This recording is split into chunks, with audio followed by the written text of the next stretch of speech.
निगरान घरू वज़ीर सिंध ब्रिगेडियर रिटायर हर्ष नवाज़ चयो आहे त सियासी जमायतूं सिंध में मौजूद गैरकानूनी परॾेनि जी सरपरस्ती न कनि। हिन चयो त गैरकानूनी परॾेनि जी सरपरस्ती जो मतिलबु मुल्क जे ख़िलाफ़ कमु करणु बराबरि आहे। सिंध में ऑपरेशन रुगो गैरकानूनी अफ़गानिन न पर बंगालिन ऐं इंडियन समेत समूरनि गैरकानूनी परॾेनि ख़िलाफ़ हली रहियो आहे।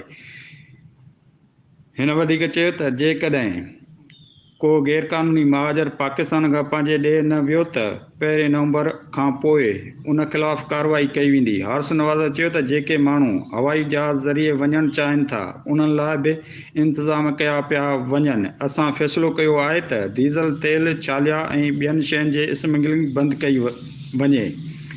कराची प्रेस क्लब में बलूचिस्तान के निगरान इतलात वारे वज़ीर जान अचकज़ई सां गॾु प्रेस कॉन्फ्रेंस कंदे हिन चयो त परॾेही माण्हुनि जे हवाले सां हिन पंहिंजे काउंसलेट सां राब्तो कयो आहे। जिन वटि बि दस्तावेज़ न हूंदा उन्हनि ख़िलाफ़ कानूनी कार्रवाई कई वेंदी। हर्ष नवाज़ चयो त डीज़ल ऑयल छालिया ऐं ॿियनि स्मगलिंग खे बि रोकियो वेंदो। असां हिक क़ौम ख़िलाफ़ कार्रवाई न करे रहिया आहियूं पर गैरकानूनी परॾेनि खे नेकाली ॾियण लाइ मुतरक आहियूं।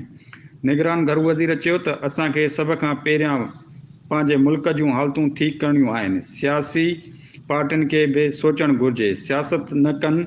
सियासी पार्टियूं रुकावट बणिजंदियूं त पाकिस्तान सां जंग जो तसवुरु कयो वेंदो। रिपोर्ट रायब गाओ इब्र न्यूज़ कराची।